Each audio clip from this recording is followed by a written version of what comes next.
นะโมตัสสะภะคะวะโตอะระหะโตสัมมาสัมพุทธัสสะนะโมตัสสะภะคะวะโตอะระหะโตสัมมาสัมพุทธัสสะนะโมตัสสะภะคะวะโตอะระหะโตสัมมาสัมพุทธัสสะริกริยา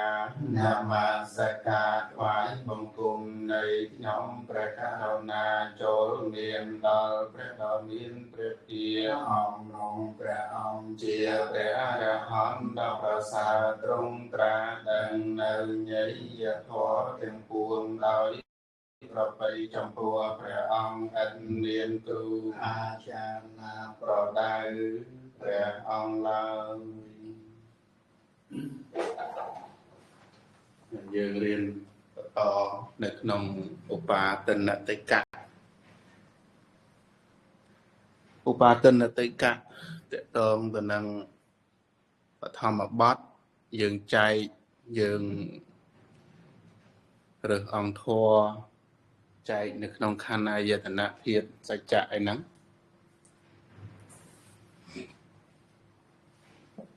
ចប់បឋមបទ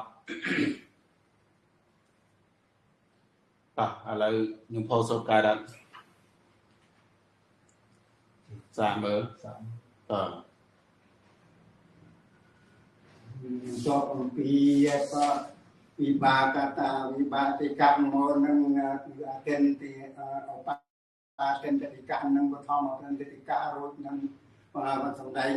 បឋមបទមុនទុតិយបទនិងតតិយបទមកពលគឺបឋមបទទាំង3នេះបឋមបទមួយទុតិយបទមួយតតិយបទហើយចេះសូត្រហើយចាំម្ដងចាំហើយ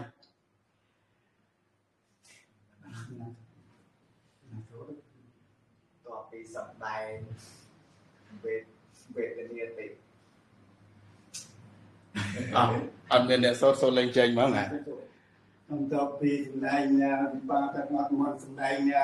អបអតិនតិកៈហើយធម្មគឺ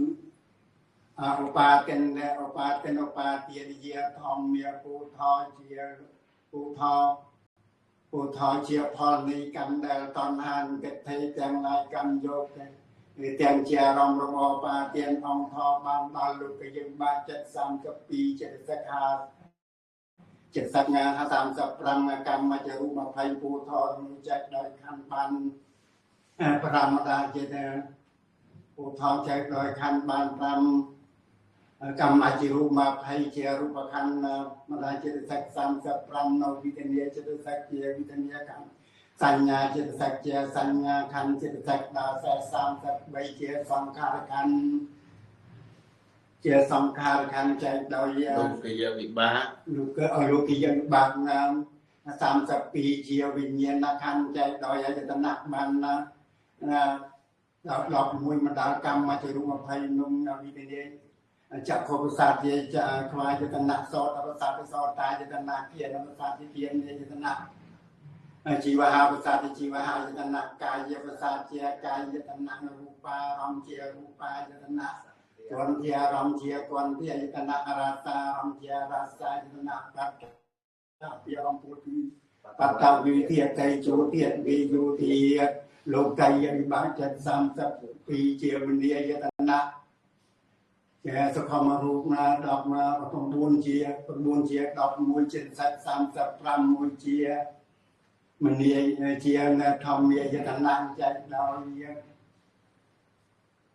ធាតុចែកដោយធាតុបាន15ពេលម្ដងកម្មជារូប20នោះ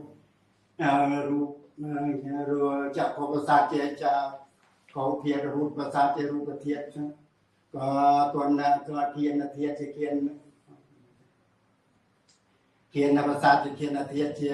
ជីវហាប្រសាទជាធាតុកាយប្រសាទជាកាយធាតុរូបារម្មណ៍ជារូបធាតុសត្វគន្ធារម្មណ៍ជាគន្ធាតុរសារម្មណ៍ជារសធាតុបត្តពីរម្មណ៍ពលគឺបត្តវិធាតុតេជូធាតុវិជូធាតុបត្តពីធាតុណាចែកសុខបត្តចក្ខុវិញ្ញាណចក្ខុវិញ្ញាណចិត្ត2ជាចក្ខុវិញ្ញាណធាតុសតវិញ្ញាណចិត្ត2ជាសតវិញ្ញាណធាតុ ជីវវិញ្ញាណចិត្តពីជាវិហាវិញ្ញាណធាតុកាយវិញ្ញាណចិត្តពីជាកាយវិញ្ញាណធាតុសម្បត្តិឆន្ទៈពីជាមโนវិញ្ញាណធាតុមโนធាតុមโนធាតុណានុសលលោកយៈពុលោកយៈបា32ជាលោកយៈ32មโนវិញ្ញាណធាតុមโนវិញ្ញាណធាតុណាចេតនាសខមរូប10ណាសខមរូប9ឬ11ជាធម្មមានចេតនាចេតសិកទៀតចេតសិក30ចេតសិក35ជាធម្មមានយតនៈសូត្រធាតុចេតធម្មជាធម្មធាតុចែកដោយសច្ចៈបានចែកដោយសច្ចៈបាន2ចែកដោយសច្ចៈបាន1លោកយៈបាន32ជាសច្ចៈ35កម្មញ្ញរូប20ជាទុក្ខសច្ចៈនឹងទិញយកមកសូត្រមែនទិញខ្លះយកខ្លះអត់មើលលើក្តារខៀនសូត្រផងហ៎មើលខ្លះដែរឃើញសូត្រអត់មើលក្តារខៀនហ្នឹងមែនមែនតែទិញយកមកសូត្រទិញយកសូត្រខ្លះអត់ខ្លះទិញមិនបើទិញចាំបាទមិនទិញអត់វាដាក់ថ្នាក់តែต้องមានថ្នាក់ចាំសូត្រកើតមិនទិញខ្លះហើយបាទតែទិញចាំយល់បើបានយល់យល់មិនអត់បានមករឿងនេះតើខាងមកប្រហែលតិចទេតែបើយើងយល់អត់អីទេខ្លាចតែមិនយល់ទៀតហ្នឹងរៀនទៅចេះតែរៀនទៅមុខទៀតនិយាយទៅមិនអត់ទេមួយថ្នាក់អ្នកខ្លាំងអ្នកខ្សោយតែតែមានมันជួយកែសម្រងយើងឥឡូវនៅក្នុងបឋមបទយើងរៀនហើយនៅក្នុងអនឡាញម្ដងនរណាគេសូត្រញោមខ្ញុំម្ចាស់សុំម្ដងលោកម្ចាស់មកក្នុងបឋមបទហ្នឹងលោកម្ចាស់បឋមបទឧបាទាននិជាធម្មមាពុទ្ធជាផលនៃកម្មដែលតណ្ហាទិដ្ឋិទាំងឡាយកាន់យកហើយទាំងជាអារម្មណ៍របស់ឧបាទានអង្គធម៌បានដល់លោកយៈវិបាកចិត្ត32ចេតសិក35កម្មតច្ចរុ20ពួកធម៌ទាំងនោះបែចែកដោយខណ្ឌបាន5ចែកដោយខណ្ឌបាន5រូបកម្មតច្ចរុ20ជារូបខណ្ឌបណ្ដាចេតសិក35នោះវេទនាចេតសិកជាវេទនាខណ្ឌសញ្ញាចេតសិកជាសញ្ញាខណ្ឌចេតសិកដែលនៅសល់33ជាសង្ខារខណ្ឌលោកយៈវិបាកចិត្ត32ជាវិញ្ញាណខណ្ឌចែកដោយអាយតនៈបាន11គឺបណ្ដាកម្មតច្ចរុ20នោះចក្ខុប្រសាទជាចក្ខបាយតនៈសោតប្រសាទជាសោតាយតនៈឃានប្រសាទជាឃានយតនៈជីវហាប្រសាទជាជីវហាយតនៈកាយប្រសាទជាកាយាយតនៈរូបារម្មណ៍ជារូបាយតនៈគុណធារម្មណ៍ជាគុណធាយតនៈរសារម្មណ៍ជារសាយតនៈហោតពារម្មណ៍បតវ័យតេជោវាយោជាហោតពាយតនៈលោកយៈវិបាក32ជាមនីយតនៈចេតសិក35សុខុមរូប16ជាធម្មាយតនៈចែកដោយធាតុបាន17គឺបណ្ដាកម្មតច្ចរុ20ចក្ខុប្រសាទជាចក្ខុធាតុសោតប្រសាទជាសោតធាតុឃានប្រសាទជាឃានធាតុជីវហាប្រសាទជាជីវហាធាតុកាយប្រសាទជាកាយធាតុរូបារម្មណ៍ជារូបធាតុគុណធារម្មណ៍ជាគុណធាតុរសារម្មណ៍ជារសធាតុខោតពារម្មណ៍បតវ័យធាតុតេជោធាតុវាយោធាតុជាខោតពៈធាតុបណ្ដាលោកយៈវិបាក32នោះចក្ខុវិញ្ញាណចិត្ត2ជាចក្ខុវិញ្ញាណធាតុសោតវិញ្ញាណចិត្ត2ជាសោតវិញ្ញាណធាតុឃានវិញ្ញាណចិត្ត2ជាឃានវិញ្ញាណធាតុជីវហាវិញ្ញាណចិត្ត2ជាជីវហាវិញ្ញាណធាតុកាយវិញ្ញាណចិត្ត2ជាកាយវិញ្ញាណធាតុសម្បដិជ្ជនៈចិត្ត2ជាមនោធាតុ លោកកយៈវិបាកចិត្តតែនៅសល់20ជាមโนវិញ្ញាណធាតុចិត្តសឹក35សុខុមរូប9ឬ11ជាធម្មធាតុចែកដោយសច្ចៈបានមួយគឺលោ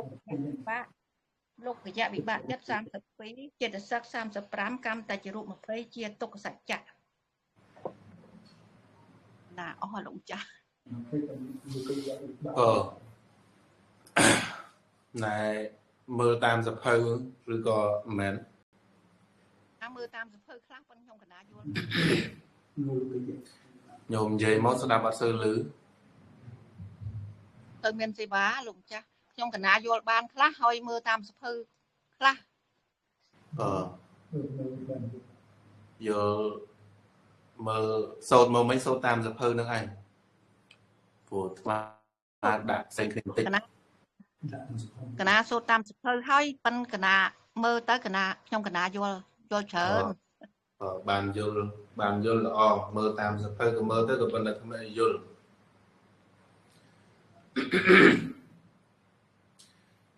អញ្ចឹងសង្ឃឹមថាយើងទាំងអស់គ្នាបានយល់របៀបនៃការចែកខណ្ឌអាយតនធាតុនេះណាព្រោះអ្វីដែលប្លែកនៅក្នុងតេកៈនេះគឺយើងចែកនៅក្នុងរូបនៅក្នុងសមុទ្ឋានរូប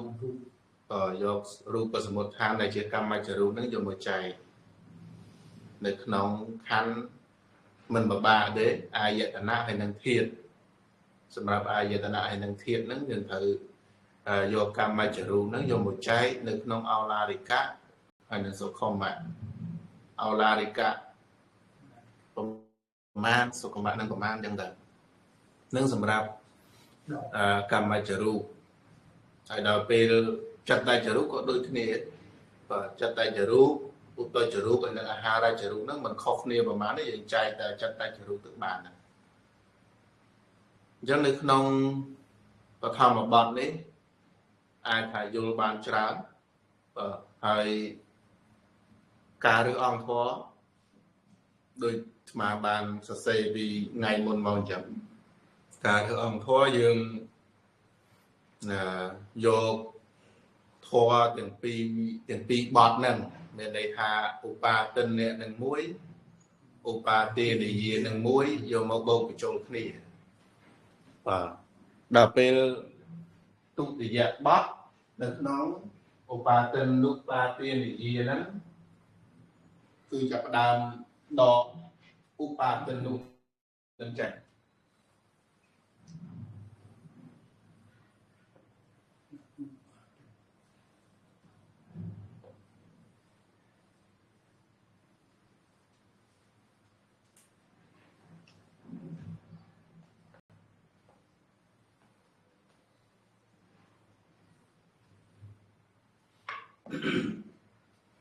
មកដល់ទុតិយបទណាបន្ទាប់ពីសម្ដែងបឋមបទរួចនឹងសម្ដែងទុតិយបទពោលគឺអនុបាទិនុបាទានិយាធម្មាអញ្ចឹងហ៎បាទអនុបាទិនុ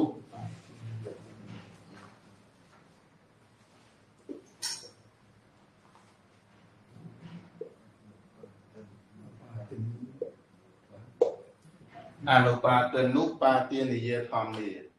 មានន័យថាឧបាទិនអ្នកនេះគឺបដិសេធចេញណាឧបាទិនអ្នកហ្នឹងបដិសេធចេញយកតែឧបាទានិយាទេនៅក្នុងហ្នឹង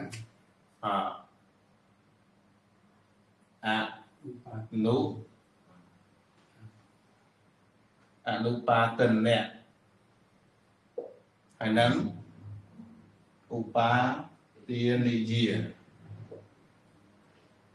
កាលដែលយើងនិយាយអំពីឧបាទិនអ្នកយើងនិយាយឧបាទិនអ្នកគឺយើងរើសអង្គធម៌របស់ឧបាទិនអ្នក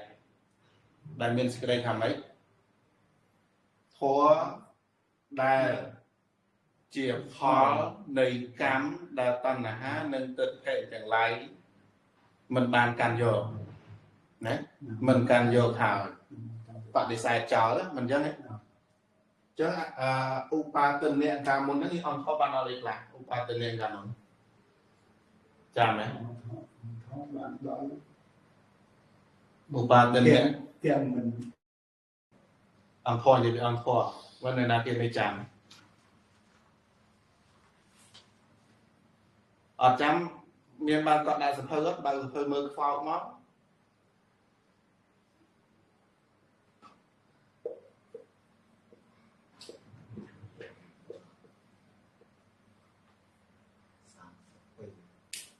ខ្ញុំចាំមានបានគាត់ដាក់ទៅទុកអត់ទេនៅក្នុងទូរស័ព្ទហ្នឹងចាំយ៉ាងមេរៀនហ្នឹងនៅទាំងក្នុងទូរស័ព្ទហ្នឹងឯងចឹងគាត់ដាក់ទៅហើយខ្ញុំផងមានបានគាត់ដែរអូយរៀនម្ដងប្រហែលក្បាលសភៅបាទរៀនចូលផងអូតែតែពណ៌អីចុងហ៎ រៀនម្ដងសភៅនេះម្ដងសភៅនោះមិនកើតហើយខ្ញុំយកនៅអនឡាញមើលនៅណានៅចាំឥឡូវស្មាសរសេរបានតិចនៅបន្តទៀតណាអង្គធររបស់ឧបាតិននេះមិនអនុបាតិននេះទេឧបាតិននេះ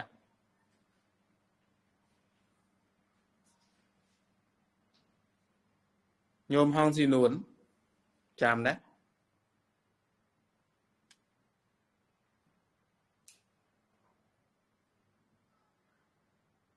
ស្ងាត់ជើងបាត់ដែរ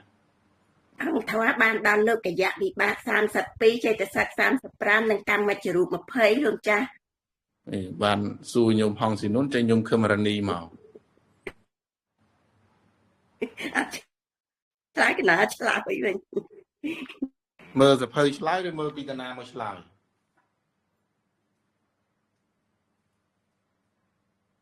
កន្លែងចែកចឹងណាកន្លែងចែកចឹងបើអាចយើងគាត់ដាក់សភៅផ្សេងទៅគាត់ដាក់សភៅដៃយើងលោកចាឧបាទានអ្នកហ្នឹងបានដល់រូប28ចេតសិក52លោកកញ្ញៈ81លោកចាអរគុណសូមឧបាទានអ្នកខ្ញុំកណាលោកចាស់អង្គចាស់គ្រូឧបាទានអ្នកលោកកយៈវិបាកចិត្ត32លោកបាក់លោកចាស់ជាផលអូបាតិន30បូជាប្រកបនឹងវិបាក36បូលោកកយៈវិបាក32ម្ចាស់គ្រូអូបាតិននោះឆ្លើយណានោះនេះអង្គរបស់អូបាតិននេះអង្គបានដល់អីខ្លះអង្គរបស់អូបាតិននេះណា អង្គធម៌របស់ឧបាតិនអ្នកបូនៅក្នុងសភៅលោកកយៈវិបាកអត់មានក្នុងនោះទេអត់មានភ័យក្នុងពលគ្រូទេណាមក32ជាសិក35ឧបាតិនអ្នកផលនិកម្មដែលតណ្ហានឹងលោកគ្រូម្ចាស់សរសេរថ្ងៃមុនឧបាតិននោះជាផលនិកម្មដែលតណ្ហានឹងទិដ្ឋិប្រកបនឹងវិបាកចិត្ត36 បុគ្គលនៃកម្ម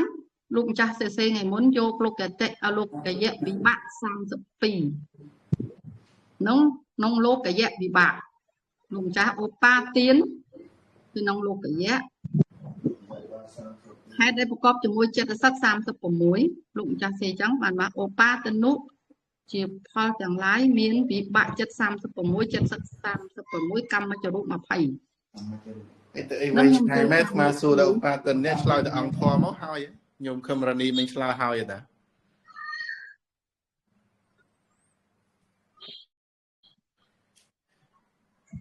យើងអង្គធម៌មកបានហើយព្រោះនេះយើងពាក្យប្រែយើងដឹងហើយឯងមែនអត់ឧបាតិននេះនឹងប្រែថាម៉េចខ្ញុំផងឧបាតិននេះប្រែថាម៉េចថាឧបាទាននិយាយធម្មសុឧបាតិននេះប្រែថាម៉េចប្រែថាឧបាទាននិយាយធម្មនេះប្រែថា ឧបាតិននេះជាលោកកយៈចេះថាតាមគេនោះឧបាតិននេះនឹងលោកគ្រូម្ចាស់សេអញ្ចឹងពាក្យប្រែចាំនិយាយពីពាក្យប្រែរបស់ឧបាតិននេះឧបាតិននេះប្រែថាជាផលនៃកម្មដែលតណ្ហានិងពតិទាំងឡាយកាន់យកជាផលហ្នឹង còn tình yêu tình yêu có chỉ những camជាផលនៃកម្មដែលតណ្ហានិងទឹកធិទាំងកាន់យកហើយដល់បាទាននិយៈគឺជាអារម្មណ៍របស់បាទាន អានោះទៅរៀនហើយថ្ងៃមុននេះដែរមិនទេហើយខ្ញុំភូមិមិនទៅណានោះវិញ ព្រោះបានលោកកយៈអញ្ចឹងឧបាទានលោកធម៌លោកកយៈ ជាផលនៃកម្ម ឆ្លើយឲ្យចំគោលដៅសួរប្រែឆ្លើយប្រែសួរអង្គធម៌ បើនិយាយឲ្យចំគឺអង្គធម៌បានលោកកយៈវិបាកចិត្ត នៅក្នុងឧបានេះអង្គធម៌បានដល់លោកយៈវិបាកចិត្ត32ចេតសិក35ហើយកម្មចរុ20អង្គធម៌របស់ឧបាទិននេះមិនអញ្ចឹងហីចេតកណាឲ្យចាំផងណាកុំកណាទៅមាត់ណាមិនចាំទេសភៅមានកត់ព្រោះស្មាកត់ដាក់លើក្តារខៀនហ្នឹងចំណុចខ្លះអត់មានក្នុងសភៅអ្នកគ្រូទេជាសេចក្តីដែលបញ្យល់ខាងក្រៅសភៅអ្នកគ្រូគ្រាន់តែយកមកចែកអង្គធម៌ចែកខណ្ឌអាយតនៈទៀតសច្ចៈតែប៉ុណ្្នឹងទេតែអ្វីដែលត្រូវបញ្យល់ចេញពីគូក្បាលរបស់លោកគ្រូវិធីសាស្ត្រនៃការរៀនគឺចេញពីគ្រូទៅអញ្ចឹងការដែលយើងរកអង្គធម៌គឺយើងត្រូវរកចេញតាមបទអញ្ចឹងសត្វណាក្នុងតិកៈណាដែលមានបទពីរបញ្ចូលគ្នាគឺត្រូវយកបទពីរហ្នឹងយកមកមើលអង្គធម៌ទាំងពីរដោយនៅក្នុងឧបាទានតិកៈនេះឧបាទាននោះឧបាទាននិយាយធម្មនេះត្រូវយកឧបាទានអ្នកសត្វនឹងមកបត់អង្គធម៌បានដល់អីខ្លះឧបាទាននិយាយសត្វនឹងមកបត់បានដល់អីខ្លះទើបយកមកបូកចូលគ្នាថាត្រូវគ្នាមួយណាយកមួយណាអញ្ចឹងណាតែបានទេព្រោះរឿងហ្នឹងត្រូវអញ្ចឹងដល់ពេលលេងសភៅលេខពីលើផ្ទះអញ្ចឹង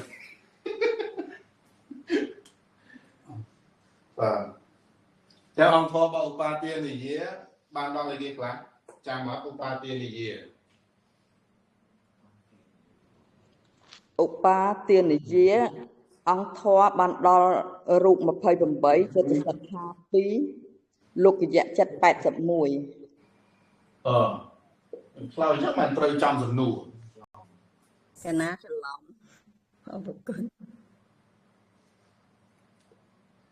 ហើយហ្នឹង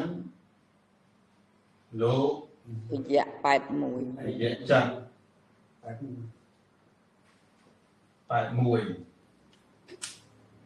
អង្គធម៌របស់ឧបាទាននិយាយក៏ប៉ុន្តែសម្រាប់ទុតិយបទក្នុងទុតិយបទយើងប្រែមកថាម៉េចខ្ញុំផងបើធ្វើខុសមកប្រែថាម៉េចឧបាទាននិយាយអនុបាទានឧបាទាននិយាយអង្គធម៌បានដល់ ប្រែមើល ពួកធម៌មិនមែនជាផលដែលតណ្ហានិងទិដ្ឋិទាំងឡាយកាន់យកមិនមែនជាផល សរុបទាំងអស់មកឧបាអនុបាទានឧបាទាននិយាយធម្មា ពួកធម៌មិនមែនជាផលនៃកម្មដែលតណ្ហា ពួកធម៌ដែលមិនមែនជាផល នៃតណ្ហានិងទិដ្ឋិទាំងឡាយកាន់ ដែលតណ្ហានិងទិដ្ឋិកាន់យកទាំងជាអារម្មណ៍របស់ឧបាទាន តែជាអារម្មណ៍មិនមែនទៀងទេ គឺតែជាអារម្មណ៍របស់បាទានបាទ ដល់ពេលស៊ូមិនឆ្លើយដល់ពេលគេឆ្លើយចាប់ផ្ដើមឆ្លើយតាមគេនោះពោហើយបើសភៅមើលអត់បានទេអនុបាទានុបាទាននិយាយធម្មនេះពុទ្ធធម៌មិនមែនជាផលនេះអនុនេះឃើញទេអនុនេះពុទ្ធធម៌មិនមែនជាផលនៃកម្មដែលបញ្ហានឹងទិដ្ឋិទាំងឡាយកាន់យកហើយតែជានេះជាឧបាទាននិយាយនេះតែជាអារម្មណ៍របស់ឧបាទានមិននេះថាបដិសេធឧបាទាននេះចោលនេះបដិសេធទី1នេះចោលនេះមិនអញ្ចឹងហ៎ចាប់បានទេញោមនៅក្នុងអនឡាញយើងមើលសេចក្តីប្រែហើយមើលពាក្យនឹងគូគ្នាបើ បើទុកសភៅចោលអត់បានទេត្រូវមើលគូគ្នាសេចក្តីប្រែយើងប្រែមកយើងមើលសេចក្តីប្រែនឹងឲ្យជាក់ថាអនុបាទិនអ្នកនឹងប្រែយកត្រឹមណាឧបាទានយានឹងប្រែយកត្រឹមណាអនុបាទិនអ្នកនេះយើងប្រែថាឧធរដែលមិនមែនជាផលរបស់កម្មផលនៃកម្មដែលតណ្ហានិងទិដ្ឋិទាំងឡាយកាន់យកហើយមានន័យថាបដិសេធឧបាទានអ្នកនឹងចោលអនុនេះមានន័យថាអង្គធរនេះយើងមិនយកទេណាអង្គធរនេះមិនយកទេតែជាអារម្មណ៍របស់ឧបាទានគឺមានន័យថាតែជាឧបាទានយានឹងឯងនឹងយើងនិយាយតាំងពីនៅក្នុងបឋមបទមកម្លេះច្រើនមកហើយមិនអញ្ចឹងទេខ្ញុំផងចាប់បានទេយកសេចក្តីដែលអាត្មាបញ្យល់ទេមិនយកអង្គធរនេះណាថាអាត្មាចង់និយាយពីអីចង់និយាយពីហេតុអីបានយើងរើសអង្គធរមកចេញមកអញ្ចឹងណារបៀបរើសអង្គធរអាត្មានិយាយហ្នឹងតែថាទៅដល់ណាដល់ណីនោះទៀតអញ្ចឹងអនុបាទិននេះគឺបដិសេធអង្គធរនេះចោលដែរគឺឧបាទានយានេះសោះហើយដល់ពេលឧបាទានយាហ្នឹងអង្គធរបានឲ្យខ្លះរូប28ចេតសិក52លោកវិយចិត្ត81ដល់ពេលអញ្ចឹងបើរូបទាំងអស់មាន28នៅក្នុងនេះក៏មានកម្មញ្ញរូបដែរអញ្ចឹងយើងដកចេញមកសល់អីខ្លះយើងយករបស់ណាដែលមិនមែនជាឧបាទាននេះណាមិនមែនអង្គធរក្នុងនេះចេញដកចេញមកសល់អីខ្លះបើនិយាយពីរូបហើយនិយាយពីចិត្តមុនព្រោះយើងលើកពីចិត្តមុនអង្គធររបស់ឧបាទានយានេះគឺលោកយៈចិត្ត81មិនអញ្ចឹងហ៎ហើយយើងដកអីខ្លះចេញដកលោកយៈវិបានចិត្ត32ចេញនៅសល់អីខ្លះ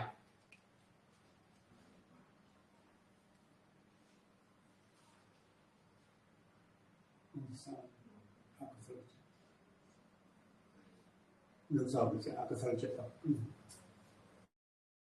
សល់អីខ្លះនិយាយមកគាត់ហើយហើយសល់អីខ្លះនេះដល់លោកយៈវិបាន32ចេញ81ដល់សល់អីខ្លះណានេះដល់មក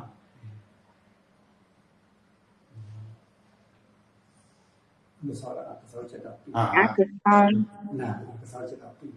ហើយអីទៀតមហាកុសល8មហាកុសល8អីទៀតមហាកិរិយា8មកទៀតអូខ្ញុំកណាមហាកតៈកុសល9មហាកតកិរិយា9ទៀតសរុបមកនៅក្នុងកុសលសល់10សាលលោកយៈកុសលមួយទៀតអញ្ចឹងហ៎លោកយៈកុសល21 17តែមួយ17នឹងកិរិយាចិត្ត20ចិត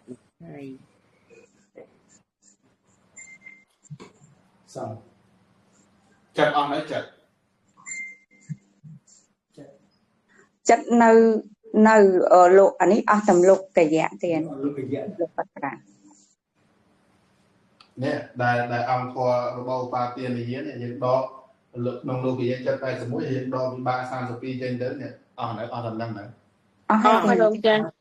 អស់ហើយអស់មែន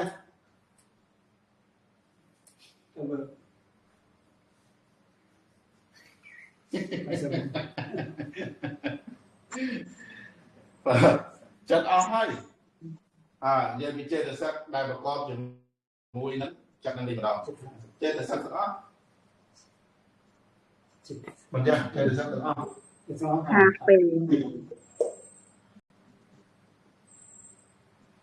ចេតសិកទាំងអស់52រូប28នោះដល់កម្មយរូប20ចេញសល់អីខ្លះយករូបសមុទ្ឋានយកមកនិយាយមកនៅសល់អីខ្លះចិត្ត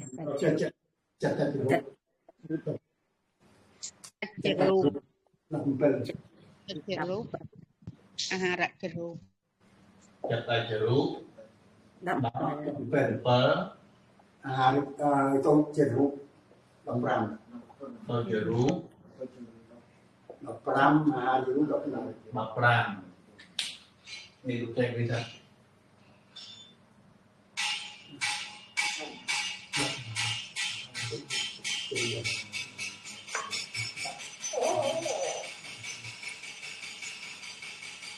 អាហារជារូប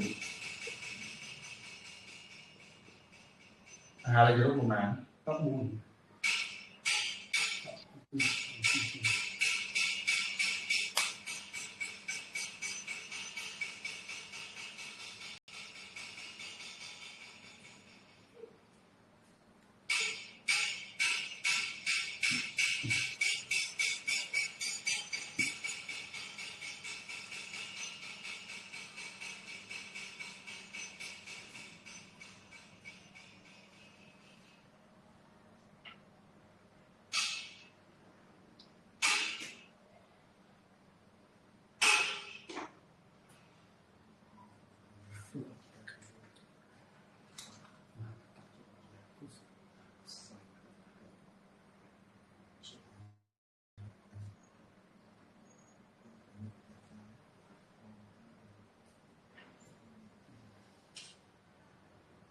អត់ទឹកហ្វឺតចូលទឹកហ្វឺតនេះសិននឹងអង្គធម៌របស់ឧបាទាននិយាយសតហ្នឹងឯងខ្ញុំផង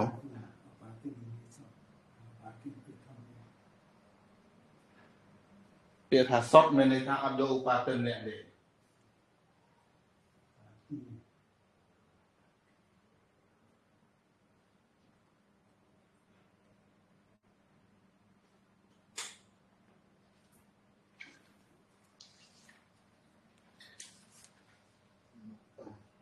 ឧបាទាននិយាយហើយឯងបានយើងត្រូវចែកអញ្ចឹងស្មើនិយាយហើយនិយាយទៀតណាហើយឯងបានយើងត្រូវចែកអញ្ចឹងព្រោះនៅក្នុងពុទ្ធធម៌ទុតិយបទហ្នឹងគឺមានពីរបទដូចគ្នា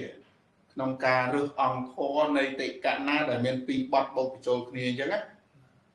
គឺត្រូវរើសអញ្ចឹងហើយដល់ទៅមុខទៀតដូចជាសវិតកតិកៈ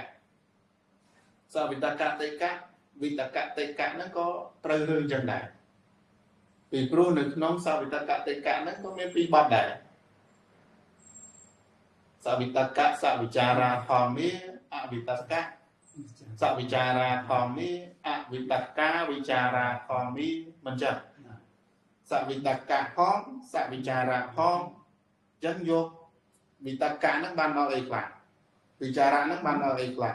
តែយកមកបូកបញ្ចូលគ្នាអញ្ចឹងរបៀបហ្នឹងមិនមើលទៅតាមសភៅហើយរៀនទៅតាមសភៅអត់អញ្ចឹងទេរៀនអញ្ចឹងគេហៅថាអត់យល់ដល់ពេលនៅក្នុងឧបាទនតិកៈហ្នឹងក៏ចឹងដែរឧបាទនតិកៈមានពីរបទឧបាទនៈមួយឧបាទានិយាមួយអាហ្នឹងក្នុងបឋមបទដល់ពេលមកដល់ទុតិយបទនេះអនុបាទនៈហ្នឹងឧបាទានិយាលោកម្ចាស់អាហាររូបហ្នឹងតែ12តាទៀតគឺថែមឧបជាយៈតតតិនៅក្នុងលក្ខណៈរូបហ៎អញ្ចឹងថែមលោកម្ចាស់កន្លែងហ្នឹងខ្ញុំកណាអត់ទាន់យល់អញ្ចឹងយើងអស់ចិត្ត20ហើយវាមិនមែននៅសល់ចិត្ត8ដួងទេទៀតណោះអីគេវិញឧបានិយាហ្នឹងវាអស់រូប20ហើយទៀតហើយដល់ពេលអញ្ចឹងវានៅឧបានិយាហ្នឹងវានៅសល់មិនមែននៅសល់រូប20ទេទៀតអញ្ចឹងវាលោកម្ចាស់ថាសរុបទាំងអស់មិនមែនទៀតពឹស្ដាមិនមែនរូបណារូបយើងយកមកពីរូបសមុទ្រឋានប្រហែលជាប្រហែលថ្ងៃអត់ទាន់បានទៅមើលមេរៀនចាស់ឡើងមកវិញខ្ញុំកណាអត់បានចូលពីថ្ងៃហ្នឹងទៀតអង្គធម៌នេះឧបាទានិយាហ្នឹងរូប28ចិត្តសឹក52 លោកកយៈ81ហើយដល់ពេលលោកម្ចាស់សរសេរនឹងអនុបាទិននិយានេះរូបអស់28រូបអស់20ហើយកម្មជ្រូក20ហើយដល់ពេលអញ្ចឹងយើងយកពឹស្ដាមែនទេរូប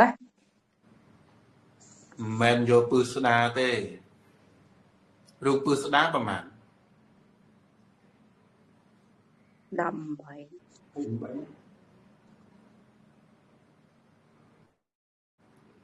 អត់មានតទៅនឹងរូបពឹស្ដារូបមានពឹស្ដាដែរ58ទៀត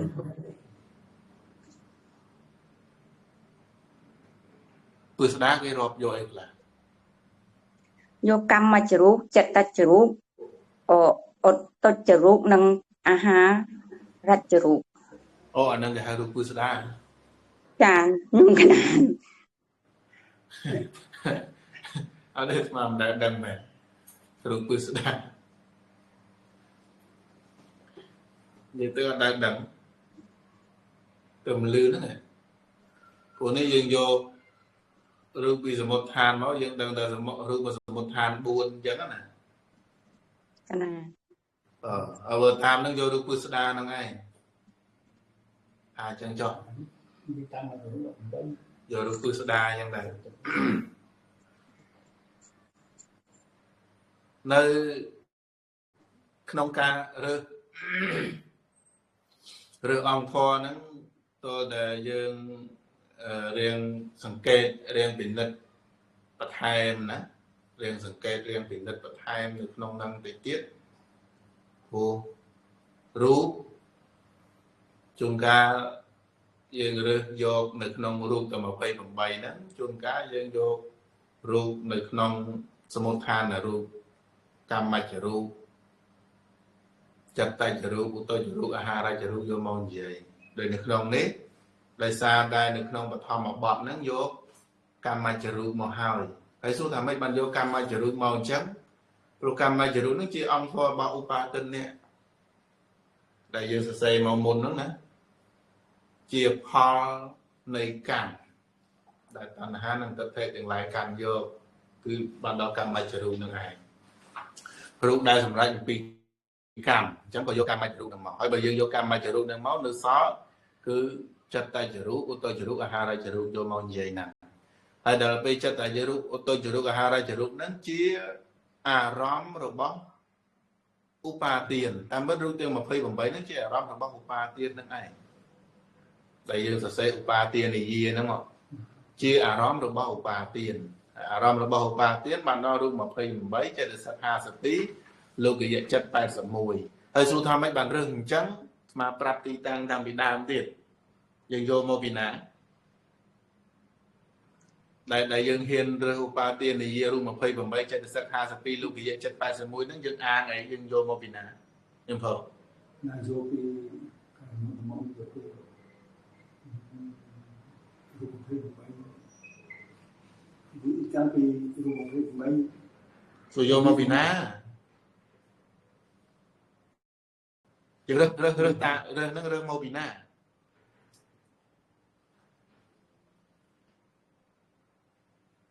ចាំពី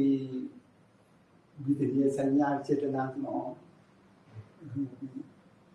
យកមកពីឧបាទានខណ្ឌនោះឧបាទានខណ្ឌ5ក៏ទៅឆ្លើយម្នាក់ចំទេខ្ញុំពោសួរឆ្វេងឆ្លើយស្ដាំរហូតឧបាទានខណ្ឌ5បើជារូបខណ្ឌឧបាទាននិយាយអារម្មណ៍របស់រូបខណ្ឌណានៅក្នុងឧបាទានខណ្ឌហ្នឹងយើងយកមកពីនោះក្រែងលោថាញោមរៀនទៅដល់លើទៅហាក់បីដូចមេរៀនច្រើនណាកុំគិតអញ្ចឹងដូចយើងរៀននៅក្នុង9បរិឆេទហ្នឹងតាមពិតទៅជាគោលមេរៀននៃការរៀន3ដកទាំងអស់មកហើយ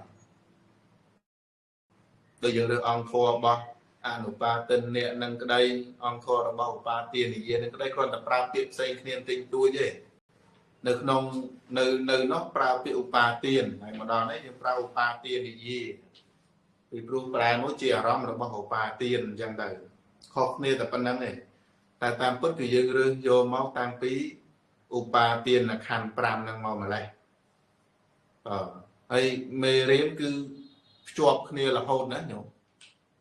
មេរៀនភ្ជាប់គ្នារហូតទៅមុខទៀតយើងដល់ដូចជានៅក្នុងសវិតកសវិចារាធម្មីអីហ្នឹងគឺរៀននៅក្នុងសង្ឃហន័យនោះបាទនៅក្នុងសង្ឃហន័យវិតកចេតសិកប្រកបមួយចិត្តប្រមាណវិចារចេតសិកប្រកបជាមួយចិត្តប្រមាណនៅក្នុងឯនោះវិញណាគ្រាន់តែទាំងអងហ្នឹងព្រះអង្គដំបូងព្រះអង្គសម្ដែងជាគោលមកអញ្ចឹង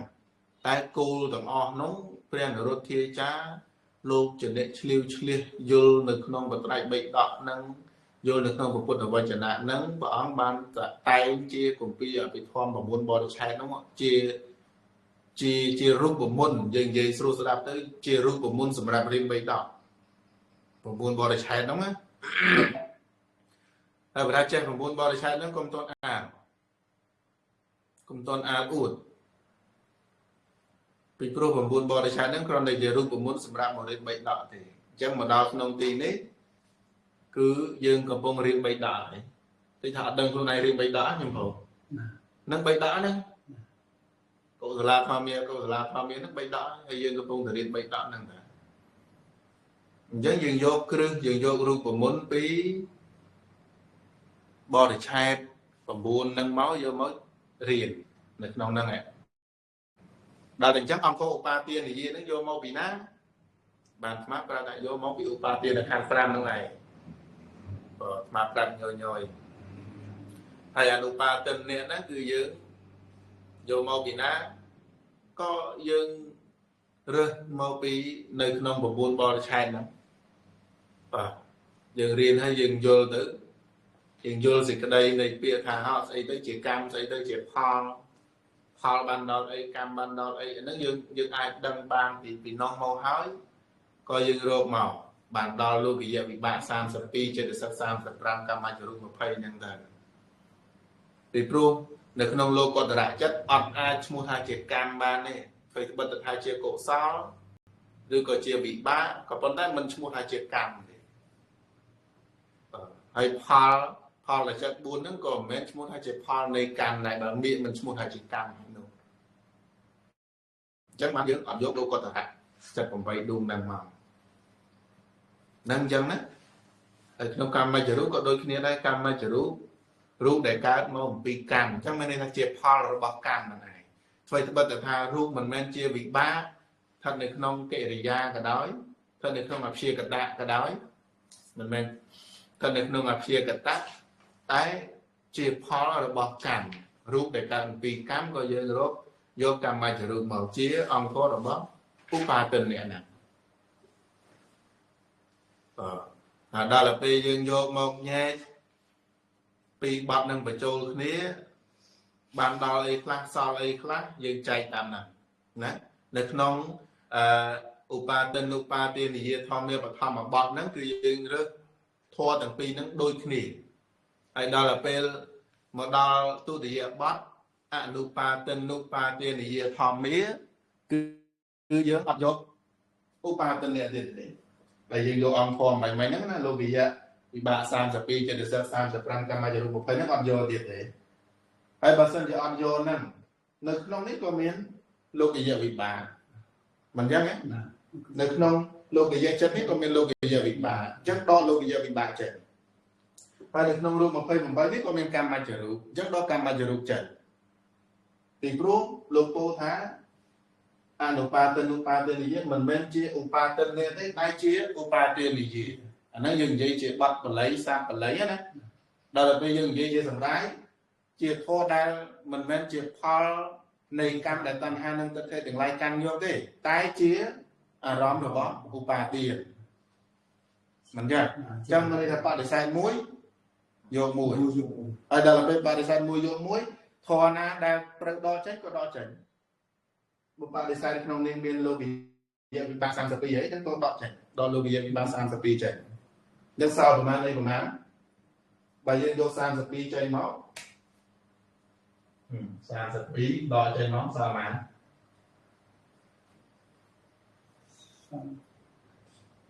ន40 មួយដល់ពីស្មើបានមួយដល់ពីសំមួយ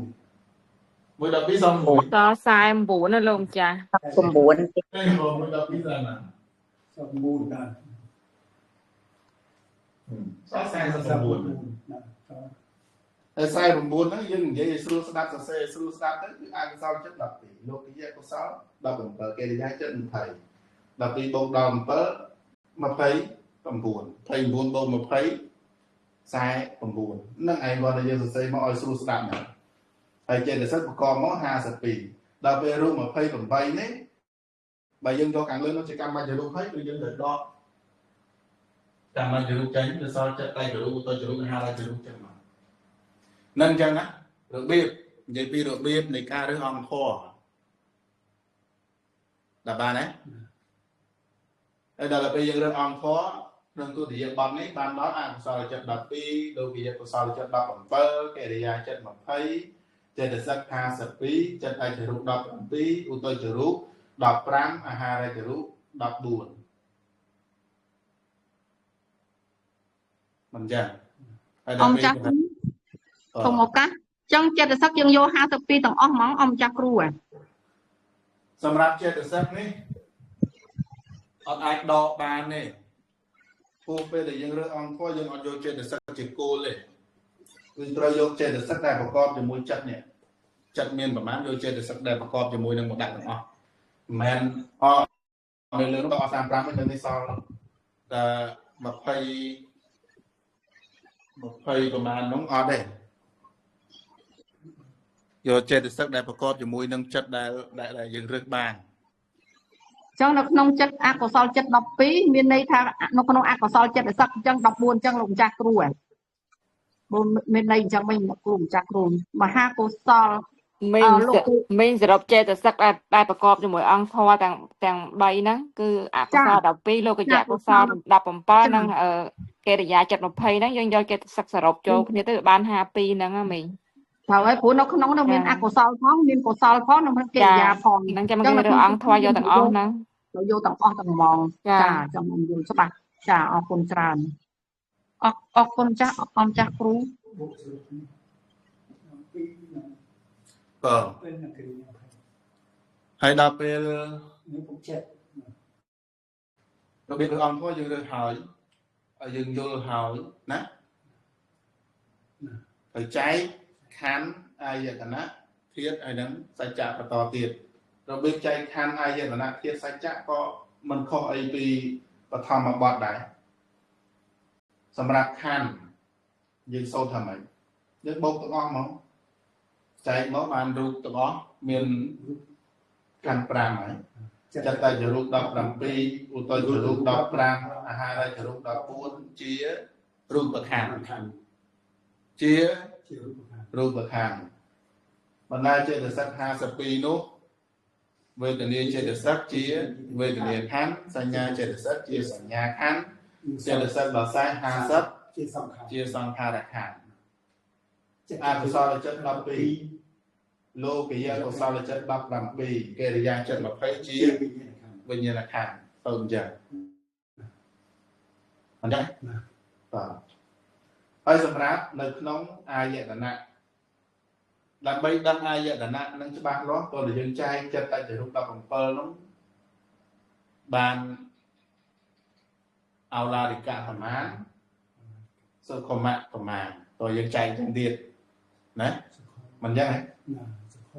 ឥឡូវចែកឲ្យឃើញសុខមៈសុខមៈរូបនៅក្នុងចិត្តតែជារូបហើយនឹងឧត្តចរូបអាហារចរូបនោះយើងចែកចិត្តតែជារូបមួយទៅក៏បានពីព្រោះដូចគ្នាមិនយ៉ាងដូចគ្នាទេស្តៀងគ្នាទេគាត់ទៅដកមកនៅក្នុងចិត្តតែជារូបបានដល់លេខខ្លះ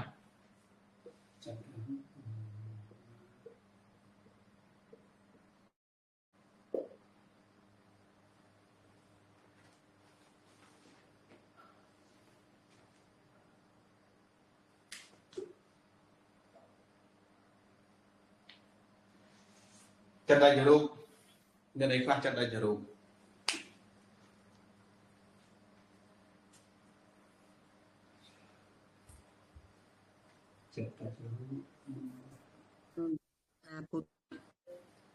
មិនចាំទេចិត្តដាច់រូបមានអីខ្លះ ចិត្តរូបមានមហាពុទ្ធរូប4វិស្យរូប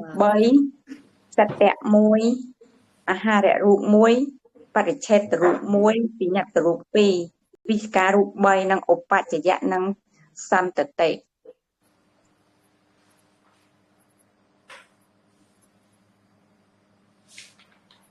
ដល់ពេលយើងចែកជាអោឡារិកាហើយនឹងសុខមាត់បានអីខ្លះទៅ không ở ở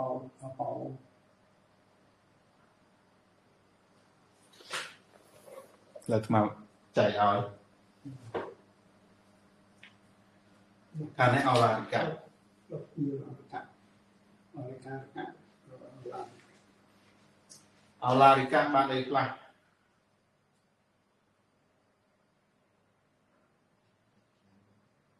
អត់មានភាសាទៅរូប5ទេមែនទេ ở bên ណាប្រាសាទរូប5អត់មានទេ នៅក្នុងអវិនិភោគរូប8មានវិស្យរូបរូបអារម្មណ៍វណ្ណៈ còn nặng កន្ធៈ còn thiện រសៈ នៅក្នុងនៃអវិនិភោគរូបវណ្ណៈកន្ធៈរសៈហើយនឹង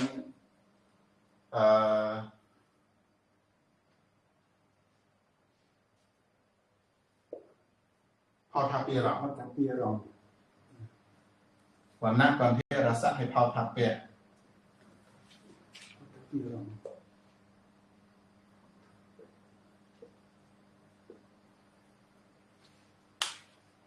ឲ្យនេះផងណាឲ្យតន់ផងណាគុំស្មាផលតាពីអារម្មណ៍តាមស្មាដែរ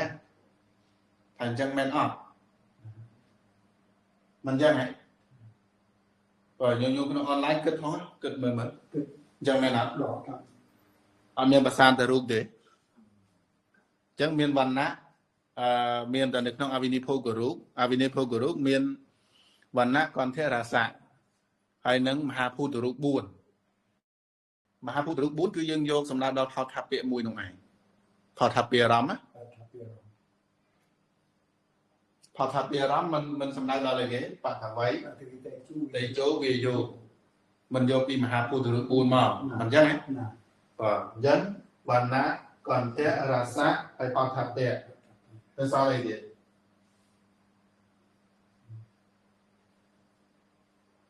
សំឡេងមានហ៎ សត្យរូបសំឡេងមួយទៀតលោកម្ចាស់ មានសត្យទេហ៎ sao kẹt mùi nè មាន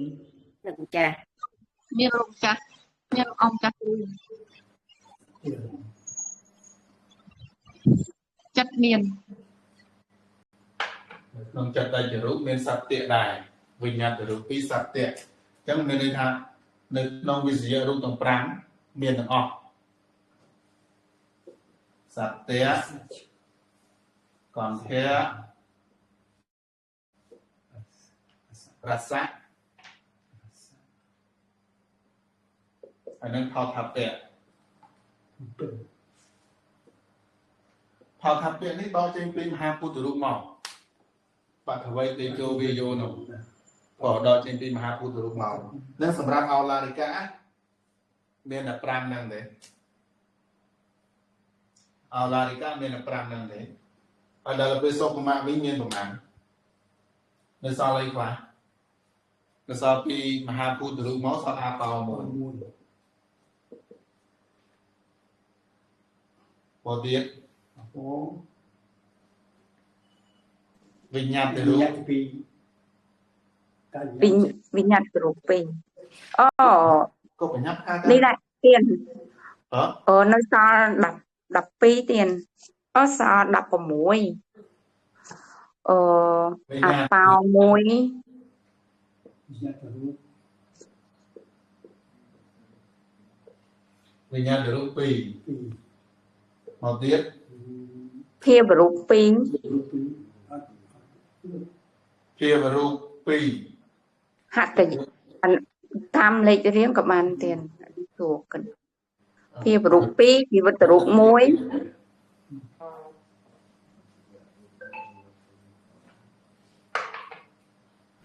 អត់មានភាពរូបទេគាត់នេះ មាន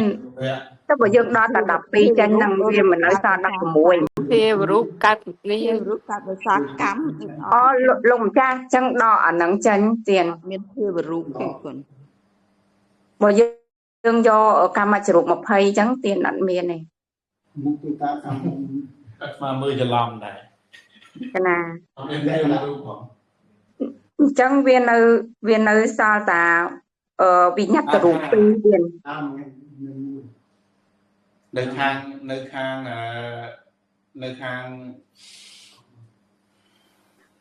វានៅសល់វិញ្ញាតរូបពីរហើយវិជ្ជការរូប3 នៅផានរូបណានៅខាងនៅផានរូបសល់អាហារមួយទៀត អាមួយ កណា អាឆេតមួយ ដល់អនុផានរូបចាប់ផ្ដើមមកមានបរិយាកាស បរិច្ឆេទរូប លោកម្ចាស់ហ្នឹងនៅក្នុងកម្មមានតែទៀតកម្ម20មិនមានវិ ការរូប3 វិញ្ញាតរូប2ការរូប3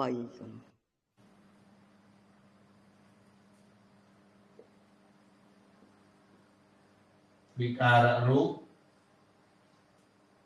3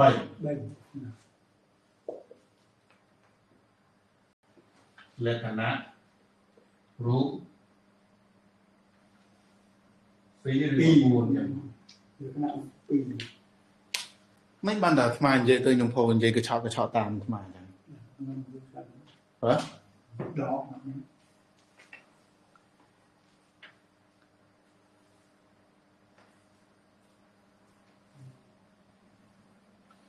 ដក ឥឡូវចឹងមែនអត់នៅសល់ប៉ុណ្្នឹងត្រូវអត់ចិត្តតែជារូប17ណាចិត្តតែជារូប17នៅខាងនេះអស់ប្រមាណនេះវណ្ណៈសត្យកន្ធរស័កផោតពៈអស់7អាបោ8អាហារ9បរិច្ឆេទៈ10វិញ្ញាតរូប12វិការរូប15លក្ខណៈរូប17ត្រូវអត់ទេជួយគិតគ្នា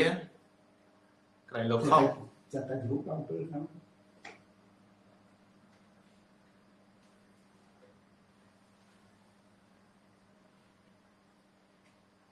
រឿងហ្នឹងដល់តែគិត អត់ទាន់ច្បាស់ហើយលោកម្ចាស់ព្រោះអត់សូវចាំចាំស្ដាប់សារឡើងវិញ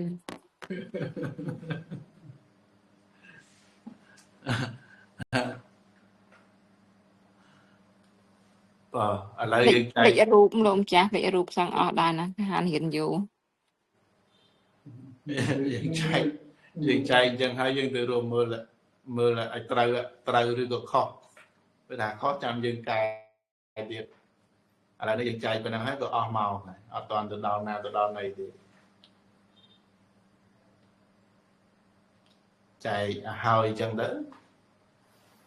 ហើយចាំពេលក្រោយចាំយើងមកចែកទៅនៅក្នុងខណ្ឌអាយតនៈភាពយើងចែកអញ្ចឹងដើម្បីចង់ដឹងថាបានអាយតនៈបានប្រមាណណាចែកអញ្ចឹងអាយតនៈបានប្រមាណបើយើងមើលទៅតាមសភៅអត់បញ្ហាទេតែសំខាន់មែនអត់មិនអញ្ចឹងខ្ញុំហៅ ចិត្តបានត្រូវដល់7 តិចក្រៃលុនទិញមកយកមកសូត្រ ណាមើលដកអង្គុយដកគិត អញ្ចឹងហ៎ រូបមកអបោវាមាន16អត់ដែរក្នុងរូបមាន16ជាដករូប28ដក អញ្ចឹងញោមទៅវិញទៅសង្កេតមើល មើលរូបបាន ថាយើងចែកអញ្ចឹងត្រូវអត់នៅក្នុងអោឡារិកៈហើយនឹងសុខមៈហ្នឹងអោឡារិកៈ10 12មិនអញ្ចឹងហីអោឡារិកៈ12ហើយសុខមៈហ្នឹង16 12ហ្នឹងគ្មានអីទេប្រសាទរូប5វិសយរូប7ហ្នឹងឯងបើសល់តែ2ហ្នឹងគឺសុខមៈរូបទាំងអស់ហ្នឹងហើយមានអីទៀតប្រសាទរូប5វិសយរូប7នឹងដកប៉ុណ្ណឹងចេញទៅក្រៅពីហ្នឹងគឺសុខមរូបទាំងអស់ហ្នឹងហើយដល់ពេលយើងមិនបានទៅមកចែកអញ្ចឹងពីព្រោះ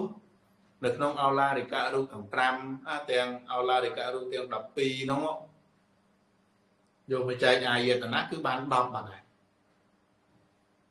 ចែកធៀបក៏បាន10ដែរ